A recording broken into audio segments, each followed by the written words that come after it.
41장.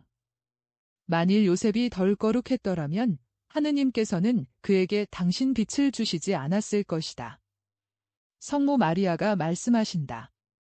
오늘은 성모교일 전날이다. 어떤 사람들에게는 이 환상이 당치 않은 것으로 보일 것이다. 그러나 십자가에 못 박힌 예수를 사랑하는 사람으로서의 내 고통은 내 마음속에 있고 즐거운 환상이 나타나더라도 마음속에는 그대로 있다. 그것은 불꽃에서 퍼지는 미지근함과 같은 것인데 그것은 아직 불기운이기는 하지만 이미 불은 아니다. 불은 불꽃이지 불꽃이 그 둘레로 퍼뜨리는 미지근한 기운이 아니다. 진복을 주거나 깨끗하게 하는 어떤 환상도 내 마음에서 그 고통을 없애지는 못할 것이다. 그 고통을 내 생명, 바로 그것보다도 더 귀중한 것으로 여겨라. 사실 그것은 하느님께서 당신 아들을 믿는 사람에게 주실 수 있는 가장 큰 선물이다. 하기는 내 환상이 그 평화로운 가운데에서 2주간의 기념 행사가 잘 조화된다. 그러나 요셉도 그의 순환을 겪었다. 그리고 그 순환은 예루살렘에서 내 상태를 알아차렸을 때 시작되었고 예수와 내 경우와 마찬가지로 그것은 여러 날 계속되었다. 그리고 정신적으로 그의 순환이 덜 고통스러운 것이 아니었다. 순전히 내 남편 요셉의 성덕으로 인하여 그 고통이 하도 의젓한 비밀의 형태로 유지되어 많은 세월을 두고 사람들에게 별로 알려지지 않았던 것이다. 우리의 첫 번째 순환. 누가 그 순환의 내적이고 말없는 강도를 말할 수 있겠는가? 하늘이 아직 이 신비를 요셉에게 알려주지 않으므로 내 청을 들어주지 않으셨다는 것을 확인하였을 때의 내 고통을 누가 말할 수 있겠는가? 요셉이 그것을 모르고 있다는 것을 나는 요셉이 보통 때 모양으로 그저 경의만 가지고 대하는 것을 보고 알았었다. 만일 내가 하느님의 말씀을 베고 있다는 것을 요셉이 알았더라면 그는 내 태중에 계신 그 말씀을 하느님께 마땅히 드려야 하는 숭배의 행위로 흥숭하였을 것이고 그가 틀림없이 그 숭배의 행위를 하였을 것과 마찬가지로 나도 그것을 받기를 거부하지 않았을 것이다. 그것은 나를 위해서가 아니라 내 안에 계신 그분을 위하여 마치 계약의 궤가 율법의 십계명판과 만나의 그릇을 간직하고 있는 것과 같이 내가 간직하고 있던 그분을 위해서였을 것이다. 내가 주님께 헛되이 바랐었다고 설득하려고 나를 짓누르려고 애쓰는 낭만과 내가 얼마나 싸웠는지를 누가 말할 수 있겠는가? 나는 그것 이 사탄의 분노였다고 생각한다. 나는 의심이 내 어깨를 움켜잡고 그 촉수를 뻗어 내 영혼을 사로잡고 그의 기도를 중단시키려고 한다는 것을 깨달았다. 몹시 위험하고 정신에 치명적인 의심이 말이다. 치명적이라고 한 것은 그것이 실망이라는 병, 그의 영혼이 죽고 하느님을 잃는 것을 보지 않으려면 힘을 다하여 저항해야 하는 병의 첫 번째 공격이기 때문이다. 요셉의 고통, 그의 생각, 그의 애정에 있어서의 혼란을 누가 정확하고 진실되게 말할 수 있겠느냐?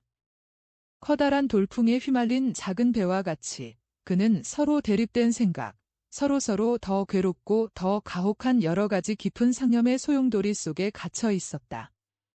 남보기에는 아내에게 배반당한 남자였다. 그는 그의 좋은 평판과 세상 사람들의 존경이 아내로 인하여 동시에 무너지는 것을 보고 있었고 벌써 자기가 고장 사람들의 손가락질을 받고 동정의 대상이 된 것을 보고 있었다.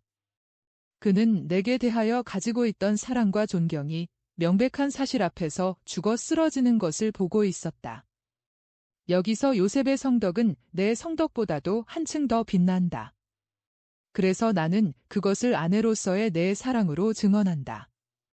그것은 지혜롭고 신중하고 참을성 있는 착한 이 사람, 내 요셉을 너희들이 사랑하기를 내가 원하기 때문이다. 요셉은 구속의 신비를 위하여 그의 고통과 그 자신을 다 써버렸기 때문에 그리고 그의 희생에 의하여 그의 큰 성덕으로 구세주를 구함으로써 구속의 신비와 긴밀히 연결되어 그것과 무관하지 않다. 만일 그가 덜 거룩하였더라면 인간적으로 행동하여 나를 간음한 여자로 고발해서 돌로 쳐 죽이게 하고 나와 더불어 내 죄로 얻은 자식도 죽게 하였을 것이다. 만일 그가 덜 거룩했더라면 하느님께서 그와 같은 시련 속에서 그를 인도하기 위한 빛을 주시지 않았을 것이다. 그러나 요셉은 거룩한 사람이었다. 지극히 깨끗한 그의 정신은 하느님 안에서 살고 있었다. 그의 안에 있는 사랑은 열렬하고 강하였다.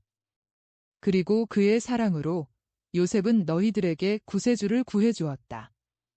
장로들에게 나를 고발하지 않는 것으로도 그랬고 재빠른 순종으로 모든 것을 버리고 예수를 에집트로 데려가는 것으로 그랬다. 요셉의 순환과 그 첫 번째 순환의 날들이 별로 길지는 않았다. 그러나 그 심함으로 인하여 무서운 나날이었다.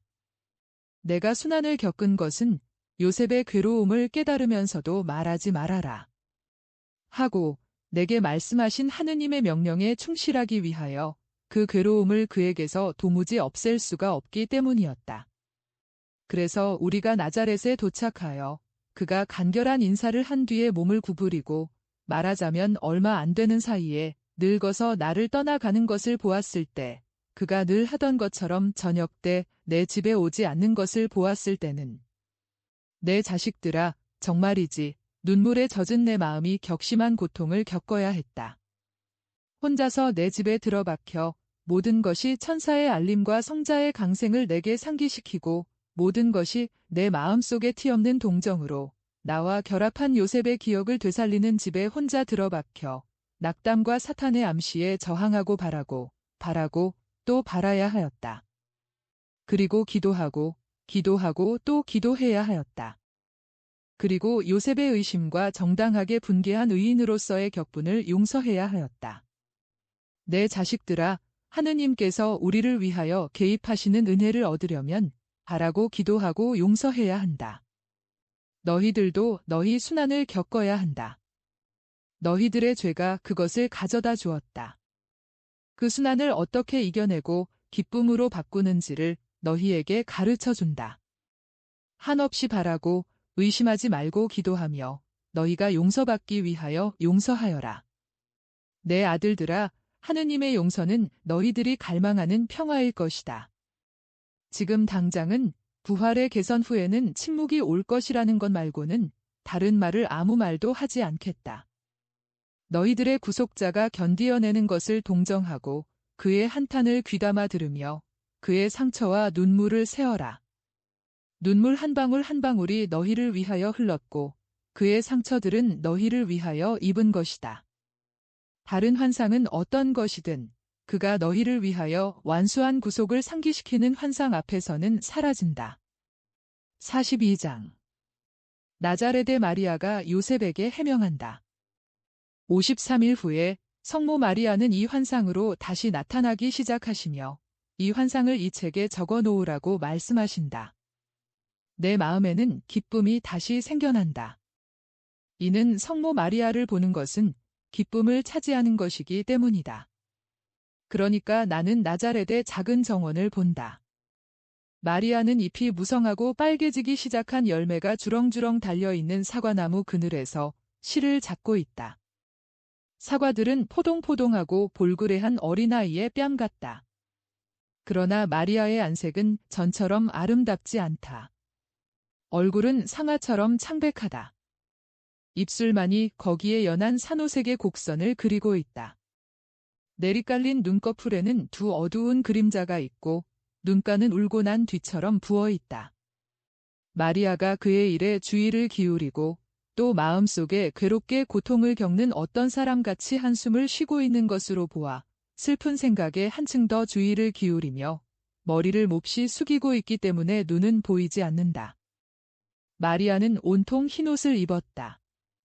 비록 꽃들이 그대로 싱싱한 것으로 보아 지금이 아침이라는 것을 알 수 있다. 그래도 매우 덥기 때문에 흰 아마포로 지은 옷을 입고 있는 것이다. 마리아는 맨머리이다.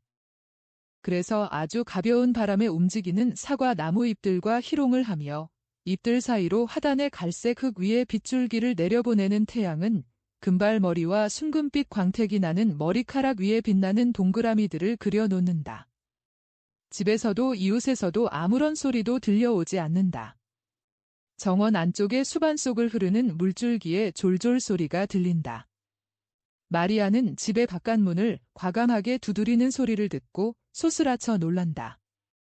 방추와 가락을 내려놓고 문을 열러가려고 일어난다. 그의 옷이 보드랍고 넓지만 마리아는 골반의 둥근 형태를 완전히 다 감추지는 못한다. 마리아는 요셉 앞에 서 있다. 마리아는 입술까지 창백해진다. 그때의 그의 얼굴은 어떻게나 해쓱한지 제병과 같다. 마리아는 슬프게 살피는 눈으로 쳐다본다. 요셉의 눈길은 애원하는 것 같다. 그들은 서로 바라보며 말이 없다. 이윽고 마리아가 입을 연다. 요셉, 이 시간에 웬일이세요? 무엇 필요한 것이 있어요? 제게 무슨 말을 하시려는 거예요? 이리 오세요. 요셉은 들어와서 문을 닫는다. 그는 아직 말을 하지 않는다. 요셉, 말씀하세요. 뭘 원하세요? 당신의 용서를 하고 말하며 요셉은 무릎을 꿇으려는 듯이 몸을 숙인다. 그러나 만지는 일에는 항상 몹시 조심성 있는 마리아가 과감하게 그의 어깨를 잡고 꿇지 못하게 막는다. 마리아의 얼굴에는 빨개졌다. 아까처럼 창백해졌다 하며 빛깔이 오락가락한다. 제게 용서를요? 요셉, 저는 당신을 용서해 드릴 것이 아무것도 없어요. 저는 저 없는 동안에 당신이 여기 해주신 것과 당신이 제게 대해서 가지신 사랑을 다시 감사할 일밖에는 없어요. 요셉이 마리아를 쳐다보는데 그의 깊은 눈 움푹한 곳에 생기는 커다란 눈물 두 방울이 보인다. 눈물은 어떤 그릇 가장자리에와 같이 남아있다가 뺨과 수염으로 흘러내린다. 마리아, 용서해 주어요. 나는 신뢰를 가지지 못했었소. 이제는 알아요. 나는 그런 보물을 가질 자격이 없소. 나는 사랑을 가지지 못했었소. 나는 마음속으로 당신을 비난했소. 진실을 말해달라고 당신에게 청하지 않았던 만큼 나는 옳지 않게 당신을 비난한 것이오. 나는 나 자신을 사랑했을 것과 같이 당신을 사랑하지 않음으로써 하느님의 율법을 어겼소. 아, 아니에요. 당신은 위반하지 않았어요. 위반했소, 마리아. 나는 그런 죄를 지었다는 비난을 받으면 변명을 했을 거요. 그런데 당신은 나는 당신에게 물어보지 않고 어떤 결정을 취할 참이었으니까 당신이 변명하는 것을 허락하지 않은 것이오. 의심해서 당신을 모욕하는 것으로 나는 당신에게 결례했소. 마리아, 의심만으로도 모욕이 되는 거요? 의심하는 사람은 인정하지 않소. 나는 마땅히 알아야 할 것처럼 당신을 알지 못했소. 그러나 내가 겪은 고통으로 말하면 사흘 동안의 고문이었소. 마리아, 용서해 주어요. 저는 당신을 용서해 드릴 것이 아무것도 없어요. 오히려 제가 당신에게 안겨드린 고통에 대해서 당신께 용서를 빕니다. 오, 그래요. 얼마나 괴로웠는지 모르오. 정말 괴로웠소. 봐요. 오늘 아침에 사람들이 내 관자놀이에 머리가 휘어지고 얼굴에 주름이 잡혔다고 말했소. 요 며칠 동안에 10년 이상의 세월이 흘렀소. 하지만 마리아, 왜 당신 남편인 내게 당신 영광을 숨겨서 당신을 의심하게 할 정도로 겸손하였소? 요셉은 무릎을 꿇지는 않았다. 그러나 어떻게나 몸을 굽히고 있는지 무릎을 꿇고 있는 것이나 마찬가지이다. 그래서 마리아는 미소 지으면서 그의 작은 손을 요셉의 머리에 얹는다. 마리아가 요셉의 죄를 사해주는 것 같다. 마리아는 이렇게 말한다. 만일 제 겸손이 완전하지 못했더라면 우리들이 기다리는 분을 잉태할 자격이 없었을 것입니다. 사람을 멸망시킨 교만의 죄를 없애러 오시는 그분을 말이에요. 그리고 저는 순종했어요. 하느님께서 제게 그 순종을 요구하셨어요. 그 순종은 당신 때문에 그로 인해서 당신이 겪게 될 시련 때문에 몹시 괴로웠어요. 그렇지만 저는 순종할 수밖에 없었어요. 저는 하느님의 종입니다. 그런데 종들은 그들이 받는 명령에 이의를 제기하지 못해요. 요셉, 종들은 그 명령들로 인하여 피눈물을 흘리게 된다 해도 그것들을 이행해요. 마리아는 이 말을 하면서 조용을 흘리게 된다 해도 그것들을 이행해요. 마리아는 이 말을 하면서 조용히 운다. 하도 조용히 울어서 몸을 잔뜩 구부리고 있는 요셉은 눈물 한 방울이 땅에 떨어질 때에야 비로소 그것을 알아차리게 된다. 그러자 요셉은 머리를 쳐들고 마리아의 작은 두 손을 억세고 볕에 탄 그의 손으로 꼭 쥐고 요셉의 손에 포옹해서 복숭아 나무 싹처럼 나오는 가냘픈 손가락 끝에 입을 맞춘다. 그가 이렇게 하는 것을 보기는 처음이다. 이제는 마련을 해야 하오. 왜냐하면 요셉은 아무 말도 덧붙이지 않고 마리아의 몸을 바라본다. 마리아는 자기 위에 보내지는 시선에 이렇게 드러난 채 있지 않으려고 즉시 앉는다. 빨리 해야 하겠소? 내가 이리 오겠소? 결혼식을 완전히 끝냅시다. 오는 주간에 괜찮소. 당신이 하시는 것은 무엇이든지 잘 하시는 거예요. 요셉. 당신이 집 주인이고 저는 당신 종인거려. 아니요, 내가 당신 종이요. 나는 당신 태중에서 크고 계신 내 주님의 복된 종이요. 당신의 이스라엘의 모든 여인 중에서 복된 여인이요. 오늘 저녁 친척들에게 알리겠소. 그런 다음 내가 이리 오겠소. 아기가 올 것에 대비해서 모든 것을 준비합시다. 아, 내 집에 어떻게 내 하느님을 모실 수 있겠소? 내 품에 하느님을 안다니? 나는 기뻐서 죽을 거요. 나는 감히 그를 만지지 못할 거요. 하느님의 은총으로 제가 그렇게 할 것과 같이 당신도 그렇게 하실 거예요. 하지만 당신은 당신이니까 그렇지. 나는 보잘것없는 사람, 하느님의 아들들 중에서 가장 보잘것없는 사람이요. 예수는 가난한 사람들인 우리를 위해서 우리를 하느님을 통해 부자가 되게 하려고 와요. 우리가 가장 가난한 사람들이고 또 그것을 우리가 인정하기 때문에 예수가 우리 두 사람에게로 와요. 요셉, 기뻐하세요. 다윗 가문은 왕을 모시게 되고 우리 집은 솔로몬의 궁궐보다도 더 화려하게 돼요. 여기에 하늘이 있을 것이고 우리는 이 다음에 사람들이 배울 평화의 비밀을 하느님과 같이 할 터이니까요. 아기는 우리 사이에서 클 것이고 우리의 팔은 자라나는 구속자의 요람이 될 것이고 우리의 피로로 그에게 빵을 마련해 주게 될 것입니다. 5. 요셉. 우리는 하느님의 목소리가 아버지, 어머니 하고 부르는 것을 들을 거예요. 5. 마리아는 기뻐서 운다. 그렇게도 행복한 눈물. 그리고 요셉은 이제는 마리아의 발 앞에 무릎을 꿇고 작은 방의 초라한 타일을 깐 방바닥에 주름을 지으며 내려오는 마리아의 넓은 옷에 머리를 박고 운다. 환상은 여기서 끝난다. 43장. 너희들을 당신의 종으로 선언하는 일은 주님께 맡겨드려라. 성모 마리아가 말씀하신다. 내가 창백해진 것을 아무도 부정확하게 해석하지 말기 바란다. 그 창백함은 인간적인 공포에서 오는 것은 아니었다. 인간적으로 말하면 내가 돌에 맞아 죽을 것을 예상해야 했을 것이다.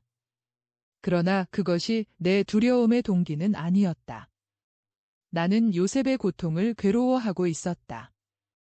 요셉이 나를 고발했으리라는 생각까지도 그 자체로는 나를 당황하게 하지 않았다. 다만 나를 고발할 마음을 굳힘으로써 요셉이 사랑을 어기게 되리라는 것이 내게 불쾌하였다. 내가 요셉을 보았을 때 내 피는 이 때문에 오직 한 번 뛰었을 뿐이다. 그때야말로 한 의인이 사랑을 어김으로써 정의를 모욕할 수 있었을 순간이었다. 그리고 절대로 사랑을 어기지 않던 의인인 그가 사랑을 어긴다면 그것은 내게 극도의 고통을 가져다 주었을 것이다. 내가 요셉에게 말한 것과 같이 만일 내가 겸손을 그 최후의 한도까지 이끌어가지 않았더라면 인류의 교만을 지워버리기 위하여 하느님이신 분이 사람이 되시기까지 자기를 낮추시는 그분을 내 안에 잉태할 자격이 없었을 것이다. 아무 복음서도 이야기하지 않는 이 광경을 내게 보여준 것은 하느님의 마음에 들고 그분이 마음속에 끊임없이 오시는 것을 받아들이기 위한 가장 중요한 조건들을 너무 외면하는 사람들의 주의를 끌고자 하였기 때문이다. 믿음. 요셉은 하늘나라의 사자의 말을 무조건 믿었다. 요셉은 하느님이 인자하시며 주님께 바라는 자기에게 주님은 이웃에게 배반을 당하고 속임을 당하고 우롱을 당하는 고통을 마련해 두지 않으셨을 것이라고 진심으로 확신하고 있었기 때문에 믿기만을 원하고 있었다. 그는 정직하였으므로 다른 사람들이 정직하지 않다는 것을 고통 없이는 생각할 수가 없었기 때문에 나를 믿기만을 원하고 있었다. 그는 율법을 생활하고 있었다. 그런데 율법은 이웃을 내 몸같이 사랑하라고 말한다. 우리는 우리 자신을 하도 사랑해서 우리가 완전하지 못한데도 완전하다고 믿고 있을 정도이다. 그렇다면 왜 이웃이 불완전하다는 생각으로 그를 사랑하기를 그치겠는가? 절대적인 사랑. 용서할 줄을 알고 용서하기를 원하는 사랑 말이다. 자기 마음속으로 이웃의 결점을 변명하면서 미리 용서해야 한다. 죄인에게 정상을 참작해 하는 모든 사정을 인정하면서 즉시 용서해야 한다. 사랑과 같이 절대적인 겸손. 다만 생각만으로라도 잘못했다는 것을 인정할 줄 알고 내가 잘못 생각했다고 말하기를 거부하는 그 전에 저지른 잘못보다도 한층 더 해로운 교만을 가지지 않을 줄을 알아야 한다. 하느님만 빼고는 모든 사람은 다 잘못한다. 어떤 남자나 여자가 나는 절대로 잘못 생각하는 일이 없다 고 말할 수 있겠느냐? 그리고 한층 더 어려운 겸손은 하느님께서 우리 안에 행하시는 경탄할 만한 일들을 거기 대한 찬미를 하느님께 드리기 위하여 알리는 것이 필요치 않을 때에는 그 특별한 은혜를 받지 못한 이웃을 경시하지 않기 위하여 숨길 줄을 아는 겸손이다. 만일 하느님께서 원하시면, 그분이 원하시기만 하면 당신 자신을 종에게 나타내 보이신다. 엘리사벳은 실제 그대로의 나를 보았고 내 남편도 그것을 알 시간이 그에게 왔을 때에 있는 그대로의 나를 알아보았다. 주님께서 너희를 당신의 종들이라고 선언하는 것을 그분께 맡겨드려라. 그분이 어떤 특수한 사명을 주시는 사람은 누구나가 당신의 무한한 영광에 덧붙여지는 새로운 영광이 되기 때문에 주님은 사랑을 가지고 빨리 그렇게 하고 싶어 하신다. 그것은 하느님께서 원하시던 대로의 사람, 즉 그의 창조주를 나타내는 더 작은 완전이 어떠한 것인가에 대한 증언이기 때문이다. 은총을 특별히 받은 사람들아, 생명인 유일한 말씀을 들을 수 있기 위하여 너희 위와 너희 안에 영원히 빛나는 태양을 가질 자격을 얻기 위하여 숨어 있고 침묵 속에 그대로 있어라. 5. 하느님이시며 당신 종들의 기쁨이시며 더없이 행복하신 빛이여. 당신의 것인 이 종들 위에 빛이여. 그들로 하여금 그로 인하여 그들의 겸손으로 당신을 찬미하며 교만한 자들을 흩으시고 당신을 사랑하는 사람들은 당신 나라의 광위에까지 올려주시는 당신만을 찬미하게 해주십시오. 44장 호구조 사령. 나는 또 나자렛의 집, 보통 마리아가 식사할 때에 있는 작은 방을 본다. 지금 마리아는 흰 아마포 일감을 가지고 일을 하고 있다. 마리아는 등불을 밝히려고 일감을 내려놓는다. 어둠이 내려와서 정원 쪽으로 반쯤 열린 창문으로 들어오는 푸르스름한 빛은 넉넉지 못하다. 마리아는 창문을 닫는다. 나는 그의 임신기간이 상당히 경과되었다는 것을 알아차리게 된다. 그러나 마리아는 아직 매우 아름답다. 걸음걸이가 자연스럽고 그의 온 몸가짐이 우아하다. 곧 아기를 낳게 될 여자에게서 볼 수 있는 둔중함은 조금도 없다. 다만 얼굴만이 변하였다. 이제는 여인지다. 맨 처음 영보 때에는 침착하지만 아무것도 모르는 얼굴을 한 순진하며 순결한 어린아이의 얼굴을 한 아주 어린 처녀였다. 그 후 엘리사벳의 집에서 세례자가 태어났을 때에는 마리아의 얼굴이 세련되었었고 그의 아름다움이 원숙해졌었다. 그런데 지금은 조용한 얼굴이지만 모성 안에서 완전에 이르는 여인의 다정스러운 위엄에 빛을 띤 얼굴이다. 마리아가 지금은 실제로 위엄과 은총이 가득한 여인이 되었다. 그의 미소까지도 위엄 있는 상냥한 빛을 띈다. 마리아는 참으로 아름답다. 요셉이 들어온다. 작업장의 문으로 해서 들어오지 않고 바깥문으로 해서 들어오는 것을 보면 마을에서 돌아오는 것 같다. 마리아는 얼굴을 쳐들고 그에게 미소를 보낸다. 요셉도 마리아에게 미소한다. 그러나 그는 피로하고 걱정이 있는 것 같다. 마리아는 무슨 일인가 하고 의아하게 생각하며 그를 살펴본다. 그러다가 일어나서 요셉이 벗고 있는 겉옷을 받아서 긴 의자 위에 놓는다. 요셉은 식탁 가까이에 앉는다. 식탁에 팔꿈치를 올려놓고 머리를 한 손으로 괴고 그동안 다른 손으로는 수염을 쓰다듬고 또 쓰다듬고 하면서 어떤 생각에 골몰해 있다. 무슨 걱정이 있어서 괴로워하시는 거예요? 하고 마리아가 묻는다. 제가 위로해 드릴 수 있겠어요? 마리아, 당신은 언제나 내 위로요. 그러나 이번은 큰 걱정이요. 당신 때문에. 저 때문이라고요? 요셉, 무슨 일인데요? 회당문에 그들이 포고를 갖다 붙였소. 팔레스티나 전주민의 호구조사령이요. 본적지에 가서 등록을 해야 하오. 우리의 경우에는 베들레헴으로 가야 하오. 오, 하고 마리아는 가슴에 손을 얹으면서 말을 가로막는다. 충격적인 소식이지 않소? 힘드는 일이라는 것을 나도 아오. 아니에요. 요셉. 그런 것이 아니에요. 저는 성서를 생각하고 있는 거예요. 벤자민의 어머니이고 야곱의 아내이며 그에게서 구제주라는 별이 나게 될 라켈을 생각하는 거예요. 베들레헴에 묻힌 라켈을 말이에요. 그런데 베들레헴에 대하여는 이렇게 씌어 있어요. 베들레헴 에프라타, 너는 유다의 가장 작은 고을이다마는 너에게서 영도자가 나올 것이다.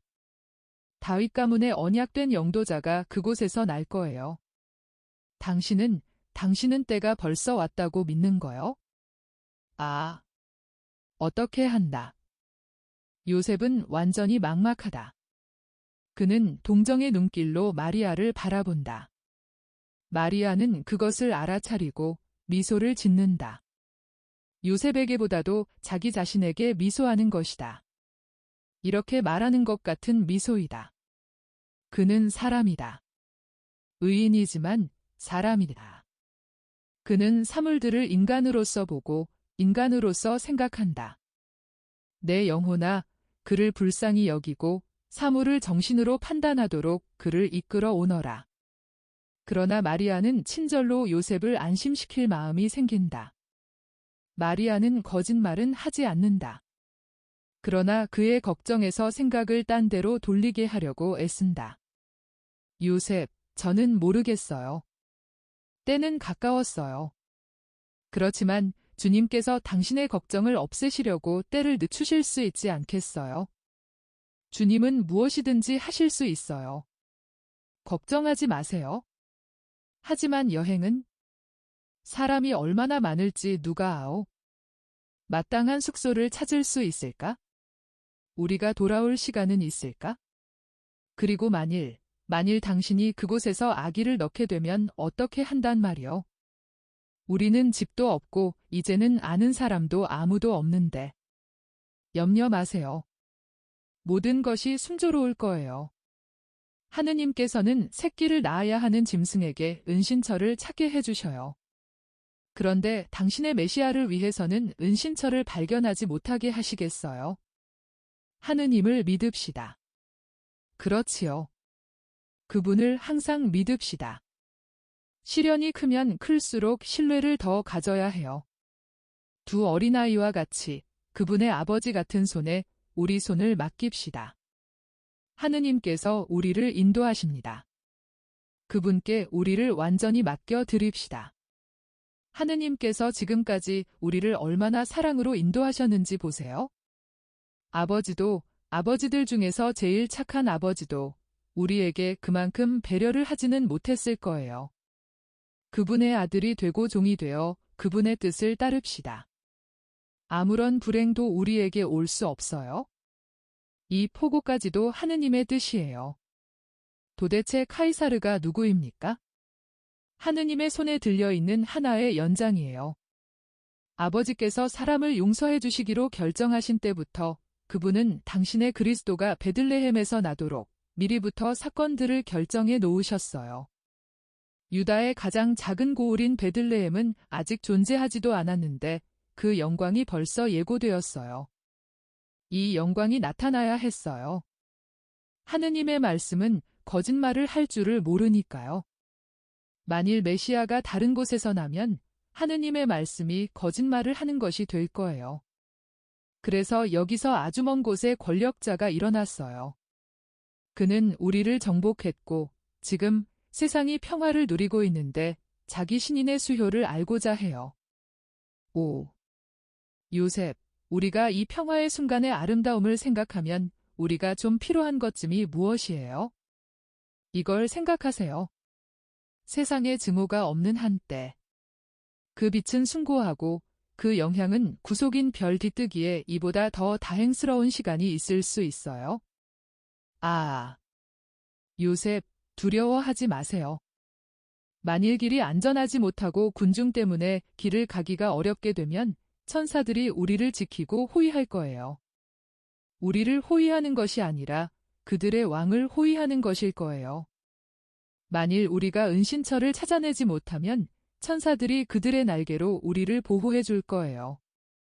우리는 아무런 불행도 당하지 않을 것입니다. 아무 일도 있을 수 없을 거예요. 하느님께서 우리와 함께 계시니까요. 요셉은 넋을 잃고 마리아를 쳐다보며 그의 말을 듣는다. 그의 이마에 주름살이 펴지고 미소가 다시 나타난다. 그는 걱정 없이 우울한 기분 없이 일어난다. 당신은 복된 여인. 내 영혼의 태양이요. 복된 당신은 모든 것을 당신 안에 가득한 은총의 빛으로 볼 줄을 아는구려. 그러면 시간을 허비하지 맙시다. 할 수 있는 대로 빨리 떠나야 하고 할 수 있는 대로 빨리 돌아와야 하오. 여기는 그를 위해 모든 것이 준비되어 있으니까. 우리 아들을 위해서지요, 요셉. 세상 사람들의 눈에는 그렇게 보여야 한다는 것을 기억하세요.